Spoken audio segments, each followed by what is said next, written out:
창세기 49장 10절을 보죠. 홀이 유다에게서 떠나지 않을 것이며 실로가 오실 때까지 입법자가 그의 발 사이에서 떠나지 아니하리니 그에게 백성의 모임이 있을지어다 그랬습니다. 오후에 주제는 모세오경에 언급된 그리스도의 칭호들입니다. 모세오경에 언급된 그리스도의 칭호들입니다. 모세오경에는 예수님에 대해서 7가지 칭호가 대표적으로 이렇게 언급되고 있는데요. 창세기 3장 15절에서는 여인의 씨라고 나와 있어요. 그리고 보면 창세기 49장 10절에서는 홀이 나오고 실로가 나와요. 그리고 창세기 49장 24절에서는 목자가 언급되고 있고 돌이 언급되고 있어요. 그리고 민수기 24장 17절에서는 별로 언급되고 있고 신명기 32장 4절에서는 반석이라고 언급되어 있어요. 이제 차례차례 하나씩 이제 말씀을 이제 보겠습니다.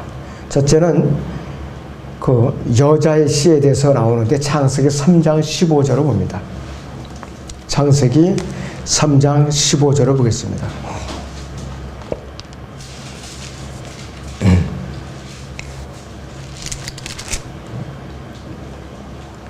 내가 너와 여자 사이에 또 네 씨와 그녀의 씨 사이에 적의를 두리니 그녀의 씨는 너의 머리를 부술 것이요 너는 그의 발꿈치를 부술 것이라 하시고 그랬습니다.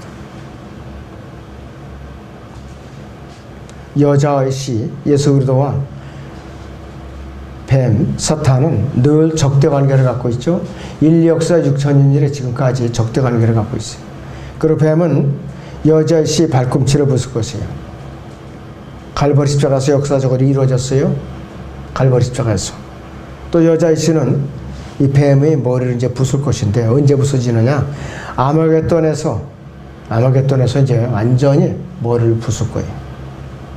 그런데 이 창세기 3장 15절에서는 예수 그리스도가 대명사는 대명사인데 여성이나 남성이 아니라 중성대명사로 되어 있더라고요. 중성대명사. 거기에 보니까는 하반절째에 볼까 It shall be bruised thy head 그랬어요. it라고 여기 그렇게 킹제임스에 번역이 되어 있어요. 그런데 성령님의 사역에 대해서는 it나 it self로 돼요. 로마서 8장 16절에 26절에서. 그런데 그분의 이 인격을 나타낼 때는 3인칭 단수인 남성 단수 he나 him으로 언급이 되고 있어요. 요한복음 14장 26절에서 또 요한복음 16장 7, 8절에서는 he나 him으로 언급이 되고 있어요. 가장 중요한 것은 대명사가 남성이냐 중성이냐 여성이 중요한 것이 아니에요. 여기서는 뭐냐? 여자가 자체적으로 씨를 갖게 된다 이거예요. 이것이 기적적인 일이에요. 인공수정을 하죠. 아이를 못 낳는 그 여인들이 이것도 동정으로 탄생이 아니에요. 왜? 누군가의 남자의 씨를 갖다가 수정을 해다가 그 체내에다가 그걸 갖다가 착상을 시켜서 자라나게 해야 된다. 그러니까 예수님은 전혀 남자의 정액과 관계없어요. 성령님이 바로 그 정자가 되신 것이 성령님께서. 누가복음 1장 보세요. 35절. 누가복음 1장의 35절을 봅니다.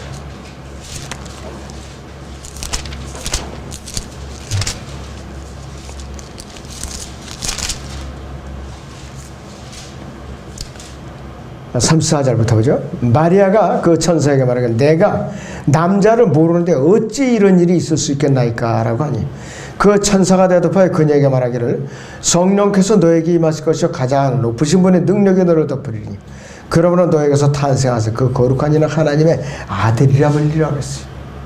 이 천사는 주의 천사라서 가브리엘 천사예요. 가브리엘 천사가 왔다 이랬어요.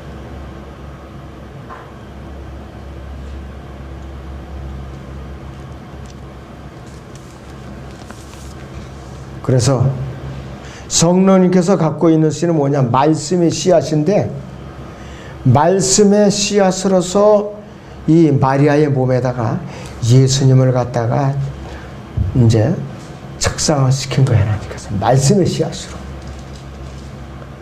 예수님께서는 태초부터 말씀으로 계신 분이에요. 말씀으로 함께. 뱀은 여자의 씨 이제 발꿈치를 부술 것인데 이것이 바로 갈보리 십자가에서 이루어진 사건이라 이랬어요.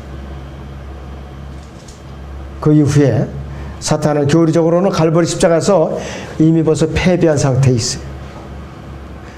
그리고 지상왕국 대승에 대림해서 갖고 깊은 구렁에다 갇히면은 1000년 동안은 이 지상에서 활동을 못해요. 그 마귀의 세력 활동을 못한다 이거죠. 그리고 영혼에 가서는 영원한 불못에 완전히 갇혀가지고서 마귀는 완전히 멸망하고 마는 것이요. 그녀의 씨는 너희 머리를 부술 것이오 그랬는데 갈보리 십자가에서 영적인 이제 승리를 의미한다. 이렇게 성경을 해석하는 사람들이 잘못 해석을 해왔어요. 사도 바울은 로마서 16장 20절에서 이렇게 표현하고 있어요. 미래 시제를 표현하고 있어요. 로마서 16장 20절을 보겠습니다.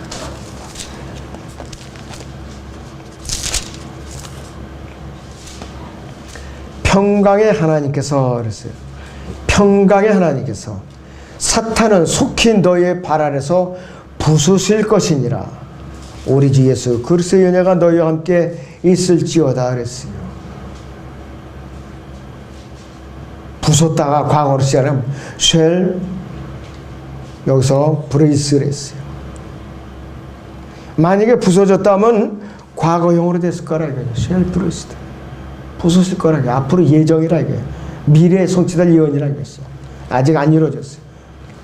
아마겟돈 전쟁에서 이루어질 거예요. 앞으로.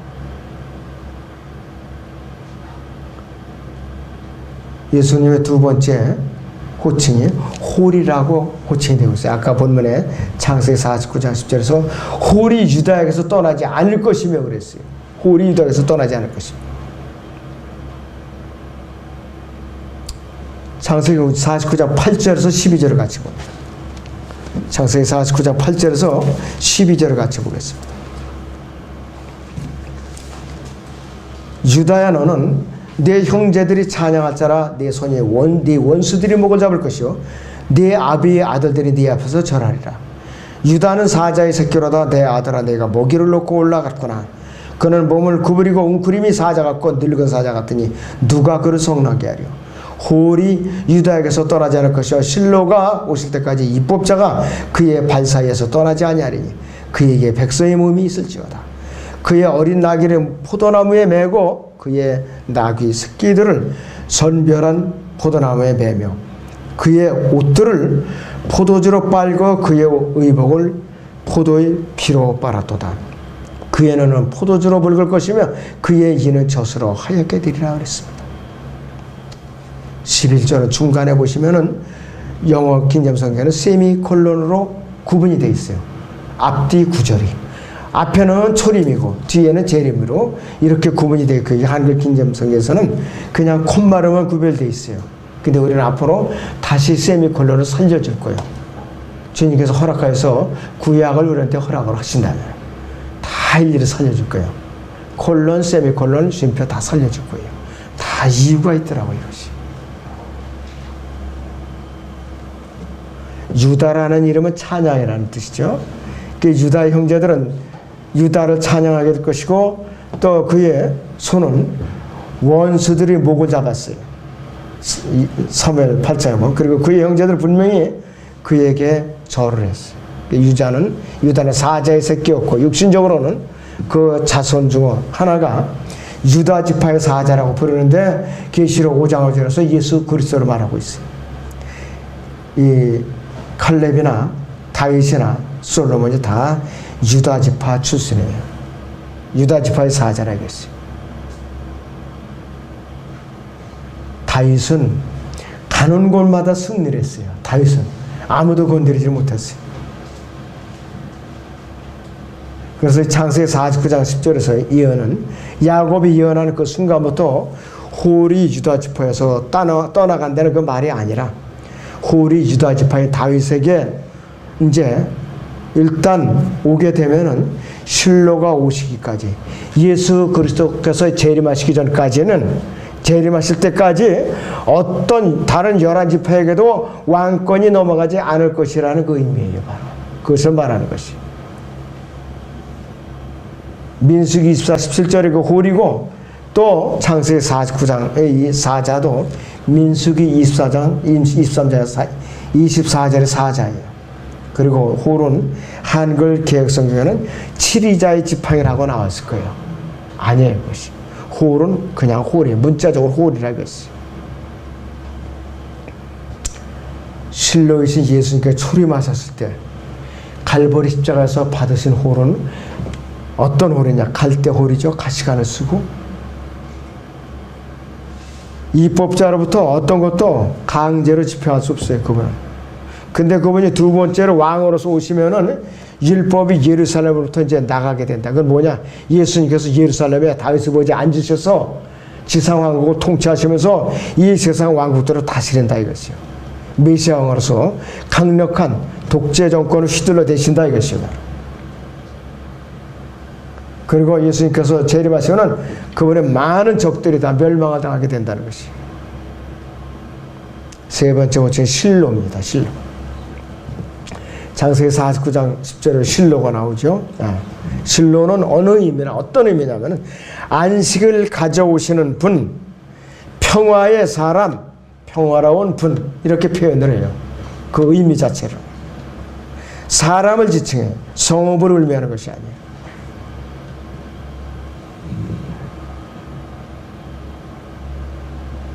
그래서 이 창세기 49장 10절, 12절에서는 대명사 인칭되면서 시로 언급이 되고 있어요. 시.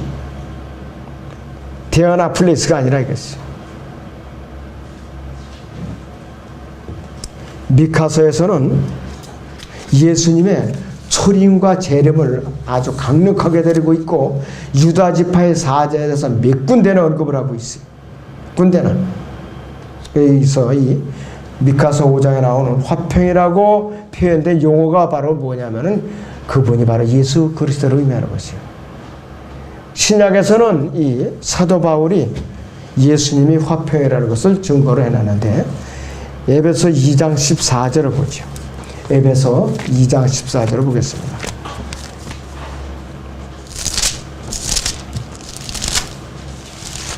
에베소 2장 14절을 봅니다. 그는 우리의 화평이시니 그랬어요. 그는 우리의 화평이시니, 둘을 하나로 만드셨고 우리 사이에 가로막힌 중간의 벽을 허물어뜨리셨으며 그랬어요. 예수님께서 우리의 화평이세요. 예수님께서 화평의 왕으로 오셔야, 그분이 재림하시지 않고는 화평은 이 세상에 있을 수가 없어요. 그래서 누가복음 2장 14절에서 당시에 예수님 탄생하실 때에 들판에서 양을 치던 목자들이 지극히 높은 곳은 하나님께 영광이 이제 있으려고 그랬는데, 이것이 언제까지 연결되느냐? 바로 실로께서 메시아 왕으로 이 땅에 오실 때까지 연기돼 버렸어요. 2000년 뒤로 연기됐다 이것이.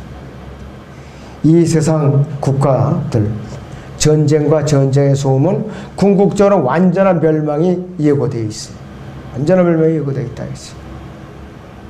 이 한반도가 용광로예요, 요즘. 용광로. 러시아, 중국, 일본, 미국.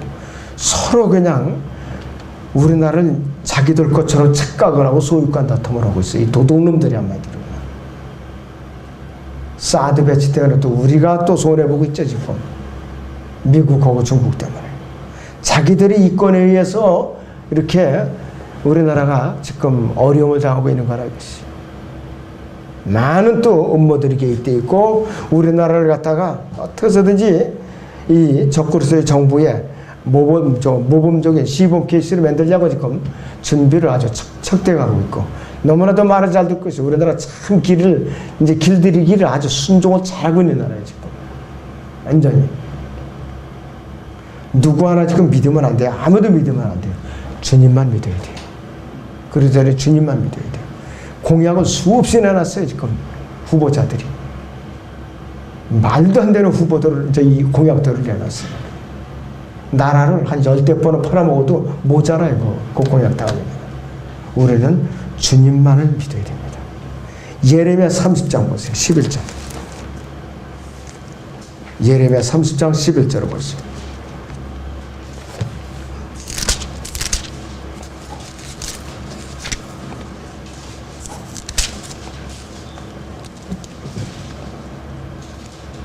주가 말하노라. 이는 내가 너와 함께 있어 너를 구원할 것이요 내가 너를 흩어버렸던 모든 민족들은 완전히 끝낼지라도 내가 너를 완전히 끝내지 아니할 것이라. 그러나 내가 너희를 공으로 바로잡으리니 너를 전혀 벌하지 않은 채 두지는 아니하리라. 이건 뭐냐? 대환란을 통해서 너희를 연단을 시켜서 남은 자만 데리고 내 왕국에 데려가리라 그 뜻이에요. 바로 이스라엘에게 말하는 것이. 그러나 이방인들도 덩달아 거기에 휘말려서 고통을 받게 돼 있다 그랬어. 창세기 49장 10절에서 그에게 백성의 모임이 있을지어다 그런데 갈보리 십자가에서 한번 성취됐어. 또 교회를 불러내심에서 한번 성취되었고 앞으로 이스라엘이 민족적으로 회복 이제 하면서 성취될 것이. 그리고 이방 민족들의 회심, 대환란 때에 이방 민족들의 회심을 통해서 앞으로 성취될 것이에요. 아까 창세기 49장 11절도 읽었었는데 초림과 재림이 분명히 전반절, 후반절로 세미콜론으로 묘사가 이제 구분이 되어 있다고 그랬어요. 암낙에서께는 분명히 스가랴 9장 9절하고 마태복음 21장 5절에 예수님께서 순화기를 타고 예루살렘 성에 입성하시는 그 장면이에요. 그 백성들이 가나안의 백성들이 밑에다가 종려나무 이제 그 저기를 깔면서 화나면서 호산나면서 소리치는 그 장면이라고 했어요.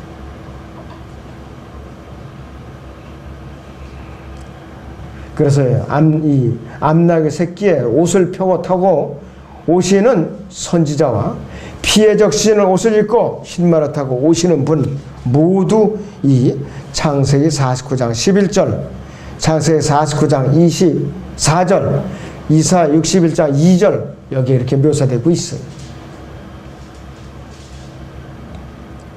초림 때 예수님께서 관심을 이제 쏟고 초림에만 이렇게 관심 있는 사람들은 재림을 못 보는 거예요. 그래서 재림이 안 보인다 같은 문제였어요. 예수님께서는 눈에 보이는 통치자로서 대접을 받으셨느냐? 결코 그런 대접을 못 받으셨어요. 채찍질을 당하시고 매를 맞으시고 조롱당하시고 모욕을 당하시고 가시면을 가시고 십자가를 못 박혀서 그분께서는 숨을 거두신 분. 그랬다 장사대 사흘 만에 부활하신 분이라 이것이. 그리고 선지자의 역할을 수행하시면서도 세상 사람들에 대해서 입을 열자 일일이 변명을 안 했어요. 모욕받은 것을 모욕으로 갚아주지도 않았고 또 그분에게 저질러진 죄인들의 모순된 행동들 도저히 하나님이신 그분이 이렇게 대접해서 안 되는데 세상 사람들이 말도 안 되는 그런 무례를 보면데 그걸 다 견뎌내셨어요. 그런데 반대로 재림하실 때는 그분을 거부하는 모든 자들 아마겟돈에서 짓밟아 버리실 거예요. 말발굽으로 짓밟아 버리신다 이거죠. 팔레스타인에 이제 예루살렘에다가 군사 독재 정권을 세우실 거예요. 그분께 무릎 꿇기를 거절하거나 경배들이 오기를 거절하는 자들은 불못에 던질 것이고 가뭄 재앙으로다가 그들을 갖다가 굶겨 죽이실 거예요. 굶겨 죽이실 거라 이것이. 자, 그렇기 때문에 여러분들 이 실로라는 분이 좋으면서도 무서운 분이에요. 좋으면서도 무서운 분이에요. 극대극의 이름을 가진 분이에요. 여러분들 역사적으로 장소도 있어요. 그러나 왕으로서 오시는 분이에요. 앞으로. 그 다음에 이제 목자라는 언급이 있는데 창세기 49장 24절을 보죠. 창세기 49장 24절. 요셉의 활이 더욱 강하고 그의 손의 팔이 야곱에 능하신 하나님의 손을 통해 가는지 거기에서 목자 곧 이스라엘의 돌이 나오는도다 그랬어요. 목자가 언급되고 돌이 언급되고 있어요. 요셉이 열매가 많은 가지가 된다는 것은 아무 의심의 여지가 없어요. 12아들 중에 셈 곁에 열매가 많은 이 큰 가지가 예수 그리스도 안에 거하고 성령으로 열매를 맺으시도록 자신을 내어드리는 열매 맺는 성도들을 영적으로 입혀할 수가 있어요. 예수 그리스도라는 줄기에 여러분들이 가지로 붙어 있어야만 수욕을 공급받는 거예요. 요한복음 15장 포도나무에 비유하면. 그리고 여기 활 쏘는 자들이 나와요. 23절에 보면은 그 창세기 49장 23절을 보세요. 활 쏘는 자들이 그를 몹시 괴롭히고 그에게 활을 쏘며 그를 미워하였으나 그랬습니다.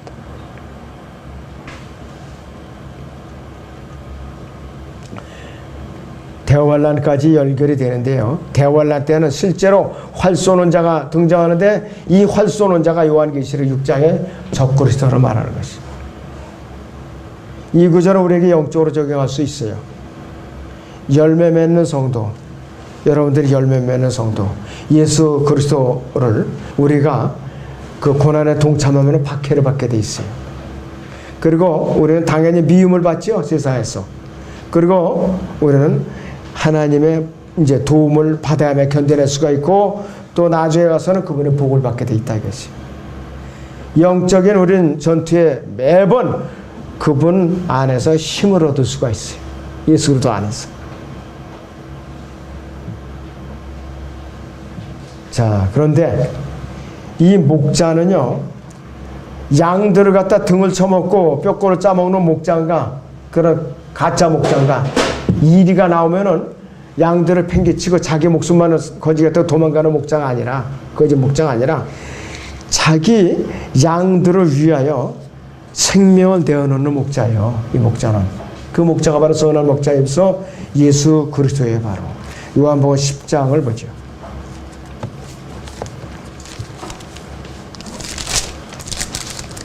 (11절부터) 요한복음 10장 11절부터 나는 선한 목자라. 선한 목자는 양들을 위하여 자기 생명을 내어놓으나. 삭구는 목자가 아니라 양들도 자기 양들이 아니므로 이리가 오는 것을 보면 양들을 버려두고 도망치느니라. 그래야 이리가 양들을 채가고 흩어지게 하느니라. 삭군이 도망치는 것은 그가 삭군이기 때문이며 따라서 양에 대해서 관심이 없느니라.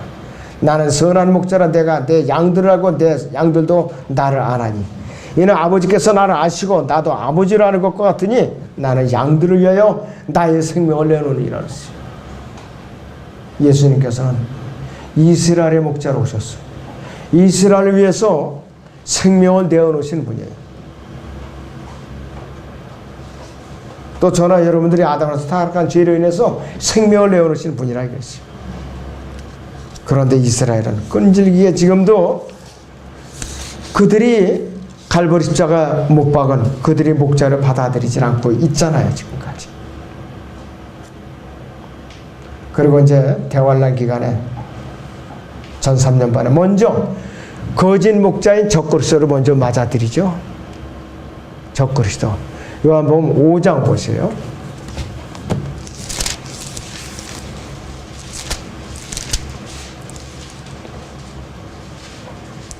(40절부터) 43절을 봅니다. 너희는 생명을 얻으려고 내게 오기를 원치 아니하는도다. 나는 사람들로부터 영광을 받지 아니하느니라. 그러나 내가 너희를 아노니 너희 안에 하나님의 사랑함이 없다는 것이라. 내가 아버지 이름으로 왔으나 너희가 나를 영접하지 아니하는도다. 만일 다른 자가 자기 이름으로 오면 너희는 그를 영접하리라 그랬어요. 이제 얼마 안 남았어요. 앞으로 이스라엘이 적그리스도를 이제 맞이할 날이 얼마 안 남았다 이것이.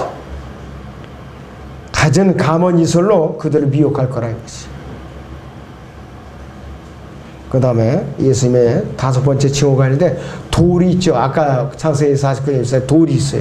요셉의 팔이 더욱 강하고 그의 손의 팔이 야곱의 능하시 하나님의 손을 통해 강해서 거기에서 목자곧 이스라엘의 돌이 나온다 그랬어요. 그래서 이 뜨인 돌이 다니엘서 2장에 나오는 그 뜨인 돌이 돌로서 앞으로 이 로마 카톨릭이라는 것을 박살낼 거예요. 세계 정부 조직을 갖다 박살낼 거예요. 앞으로 그냥 단번에 그냥. 요셉은요 창세기 50장 25절을 보죠. 세 가지 거기에 비유가 나왔어요. 요셉에 대해서. 창세기 50장 25절.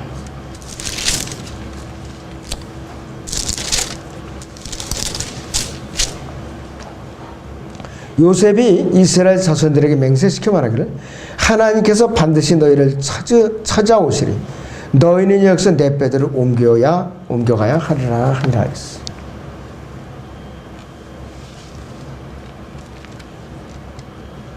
자, 그런데 요셉이 23절 보니까 에프라임의 자손 3대를 보았고 므낫세의 아들 마킬 자손들로 요셉이 이스라엘에서 양육되더라.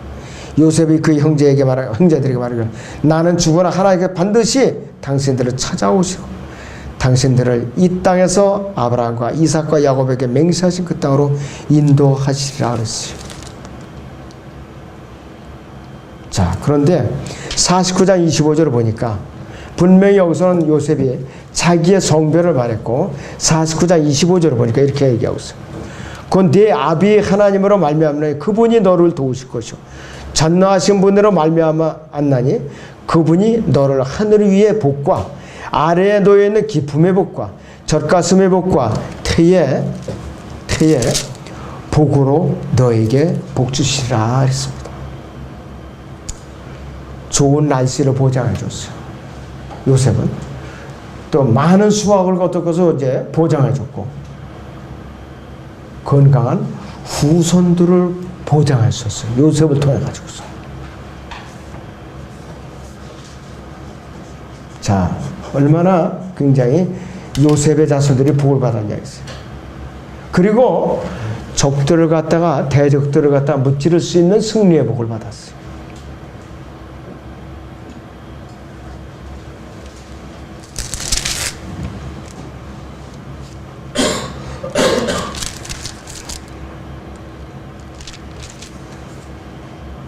자, 거기 창세기 49장에 26절을 보세요. 49장 26절에 네 아비의 복들이 네 손자들의 복들보다 더 나아서 영원한 선들이 정사의 한계까지 이르렀도다. 복들이 그의 형제들에게서 분리된 요셉이 머리 위에 있으리니 그의 정수리 위에 있으리라 그랬어요. 12 자손 아들 중에 요셉에게 야곱이 아주 특별한 예언을 했어요. 야곱이 요셉에게 주고자 하는 복은 아브라함과 이삭이 야곱에게 주었던 복보다 훨씬 더 넘친다는 복이에요. 이것이 훨씬 더 넘친다는 소리라 이것이. 자, 이시 여러분들이 요셉이 어떻게 살아왔길래 이렇게 엄청난 복을 받게 되는가? 이것이 우연이 아니에요. 요셉은 스스로 자기가 고난을 감수했던 사람이에요. 고난을 감수했던 사람이에요.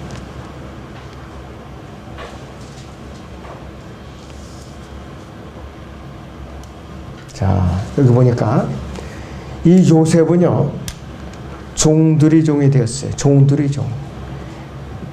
창세기 37장 28절을 보죠. 창세기 37장 28절. 그때 미디안 상인들이 지나갔는데 그들이 요셉을 구덩이에서 들어올려서 요셉을 이스마엘인들에게 은 20개의 판에 그들이 요셉을 이집트로 데려갔다라 했어요. 이집트에 상인들에게 팔려가지고서 이집트 파라오의 경호대장 포티발의 집안에 또 노예로 또 팔린 거예요. 종으로 다. 그리고 39장, 창세기 39장에서는 포티발의 아내가 요셉에게 미혹을 하는 거예요. 자꾸. 근데 요셉이 거부했죠. 옷자락을 그만 옷옷을 갖다가 미쳐 자기가 입지도 못하고 그냥 도망 나오는 통에 그걸 갖고 들고 나가가지고서 모함을 했죠. 이 시브리 이 녀석이 나를 갖다가 이렇게 겁탈하러 갔다는 식으로. 그러니까 포티발이 가둬버렸어요. 일반 감옥이 아니라 전옥이라고 왕의 제시 들어가면은 감옥이라 이것이. 40장에서는 감옥살이를 했고.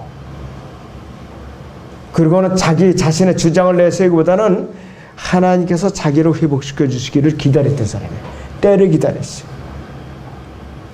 그리고 하나님의 말씀을 타협을 안 했어요. 타협을 안 했다 이것이요. 다른 사람들을 마음으로 용서해요. 자기를 미디안 상인들을 팔아먹은 형들을 용서했어요. 10명의 형들. 그리고 통치자로 군림할 때, 이집트의 치리자로 군림할 때 백성들을 고륙을 짜먹으면서 자기 사적인 이득을 취한 적이 없어요.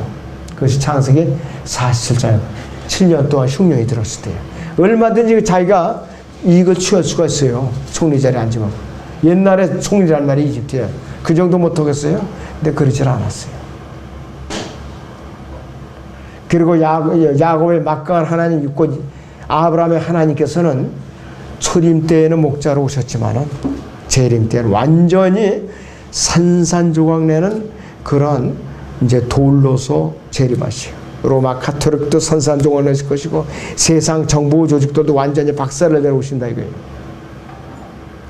자, 그런데 여러분은 그 뜨인 돌에 우산 속에 이렇게 보호받고 있어요. 절대로 보호받고 있다 이거예요. 별로 언급이 되고 있어요. 그분이 6번째 별. 민수기 24장 17절부터 19절까지 보죠. 민수기 24장 17절에서 19절을 봅니다.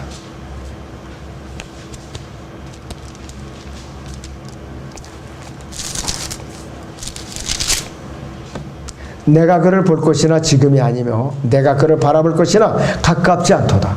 한 별이 야곱에게서 나올 것이며 한 호월이 이스라엘에서 일어나서 모압의 구석구석을 쳐서 세세의 모든 자손들을 멸망시키리라. 에돔이 소유가 될 것이요 세일도 그의 원수들을 위한 소유가 될 것이며 이스라엘은 용감히 행동하리라. 통치권을 가지신 분이 야곱에게서 나와서 그 성읍에 남은 자를 진멸하시리라 하더라 했습니다. 팔레스타인 전 지역을 갖다가 다 점령해서 가지신다 이게 바로. 주변 국가들을 다 점령하신다 이게. 그런데 이것이 그날 이루어질까 아니라 미래의 일이라고 그랬어요. 미래의 일. 이게 미디안의 선지자 발라함이 모압 발락에게 이스라엘에게 일어날 훗날들의 일이라고 그랬는데 민수기 24장 14절을 봅니다.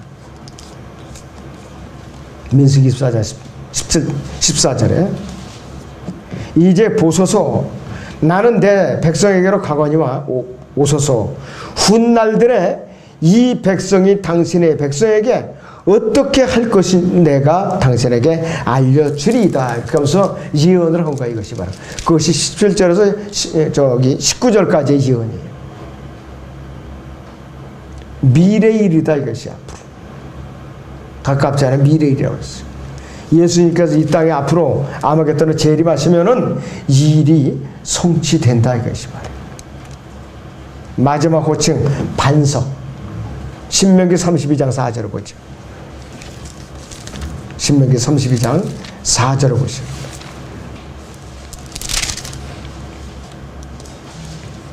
그분은 반석이시며 그분의 역사는 완벽하나니 이는 그분의 모든 길이 공의이심이라 그랬어요.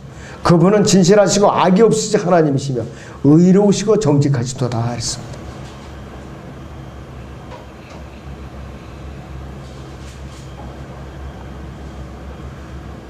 요 구절이요. 문학을 좀 혼대는 사람들 앞에서는 증오문학의 요 구절이 바로. 그래서 요것을 로마 카톨릭에서는 반석이라고 그래가지고서 하나님 앞에 거짓말을 해온 모든 교황이 여기와 관련이 있어요. 이 마태복음 16장에 근거해서 이 베드로가 초대 교황이라 그래가지고. 근데 교황은 다 총각을 해야 되거든요. 근데 베드로는 부인이 있거든요. 베드로의 아내의 장모라고 기록되어 있죠. 여기 마태복음에. 분명히 그렇게 되어 있다 이것이.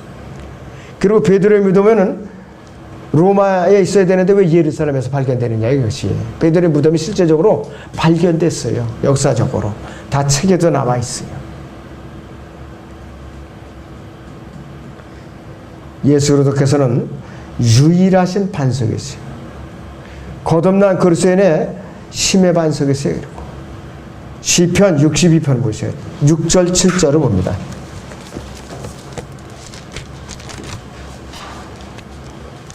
시편 62편 6절에서 7절을 봅니다. 오직 그만이 나의 반석이시며 나의 구원이시라. 그는 나의 요새시니 내가 요동치 아니하리로다. 나의 구원과 나의 영광이 하나님께 있으며 내 힘의 반석과 내 피난처도 하나님께 있도다 그랬습니다. 신약의 고린도전서 10장 4절을 봐요. 고린도전서 10장 4절을 봅니다.